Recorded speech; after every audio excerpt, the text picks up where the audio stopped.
6 years after a woman was found partially buried near an apartment complex, she's still known only as the Avondale Jane Doe. But a new breakthrough in her case tied to DNA could change everything. She said, they think that I may be related to one of the unidentified people in your office. And I said, what? In this episode, we'll tell you how the Hamilton County, Ohio coroner is actively working to give that woman back her name. My fiance is missing. You've heard the stories. They killed my baby. He did not deserve this. You may even know the people. I'll never give up. Now, learn more about the cases from Fox 19's Cincinnati Crime Vault. The assignment, the tips, the in-depth backstory on Cincinnati's true crime series. My life, Cincinnati Crime Vault, as I knew it, Beyond the Broadcast, changed forever. starts now with Jessica Schmidt. Welcome back. Today we are digging into the case of the Avondale, Ohio Jane Doe. It's one that Hamilton County, Ohio coroner Dr. Lakshmi Samarko says she and her team have never given up on. In fact, she says thanks to help from the FBI and the Ohio Bureau of Criminal Investigation, they are closer than ever before to solving this case. So the investigation started back in 2018. That's when an unidentified woman was found partially buried near an apartment complex along Glenwood Avenue in Avondale. That's a Cincinnati area neighborhood. Again, this was in 2018. Dr. Samarko says the woman was biracial, between 35 and 60 years old, and likely between 5'3" to 5'10".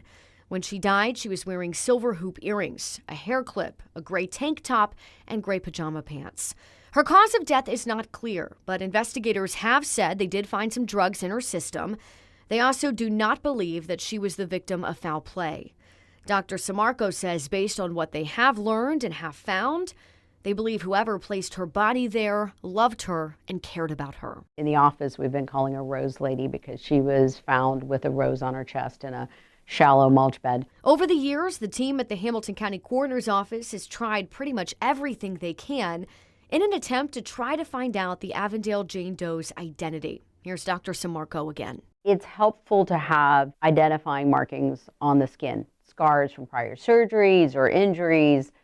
Sometimes it's medical implants, whether they're knee replacements, hip replacements. Most of the medical implants have numbers on them, and we can go through databases and find out who they were put in. Rose Lady didn't have any of that, and the clothing that she wore was nondescript, and her jewelry was nondescript.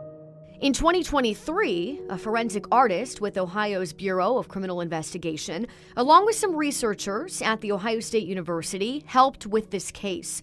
The forensic artist, Samantha Molnar, created a 3D sculpture using the woman's skull. So using what's called photogrammetry, they can actually replicate real-world objects, including a person's face, based on their skeletal remains. Molnar spoke with us about that process, about how she does this last year. They just take pictures on an iPhone of the skull and they put it into a program that can generate a 3D model of that skull. And it's a really, really great picture. It prints really well on a 3D printer, and then I will just sculpt on top of that 3D copy.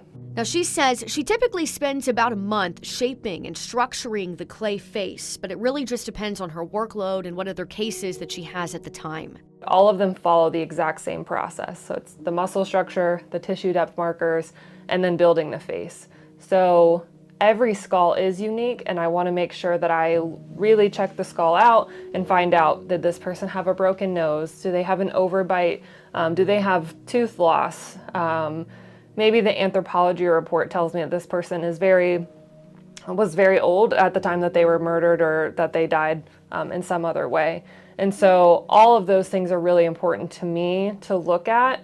And then when I get to the part of being more specific and refining those features, I want to really pull those things out. So I really want to pull out that overbite or that broken nose or whatever it may be.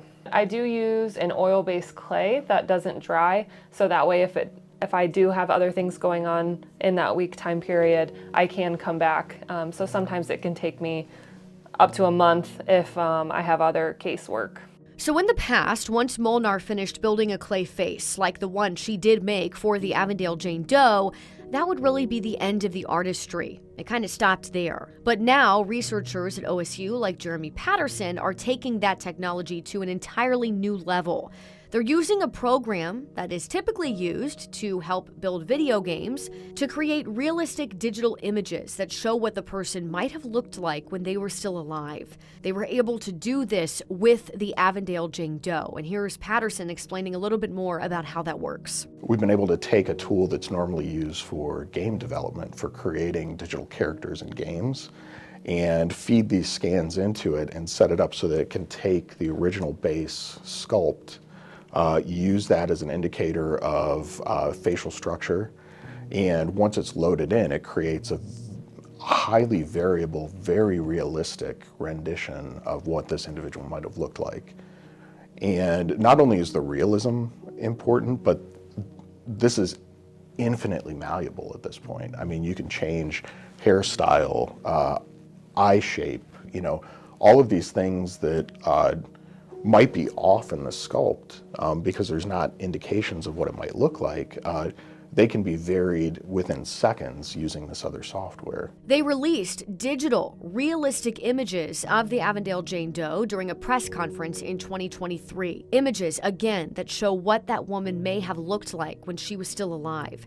And that did lead to some developments in this case. In fact, Dr. Samarco told me that a woman called in and suggested that maybe the Rose Lady, the Avondale Jane Doe, was actually her missing daughter. In her case, somebody called in, when we had a press conference saying we're trying to identify this young lady, and we think she was about this age and probably had, this color hair, and in her particular case, she was mixed race. And we had some people call in saying, well, we haven't seen so-and-so in a long time. And there was one lady called in, thought that she was maybe her daughter. And she had been seen at University Hospital.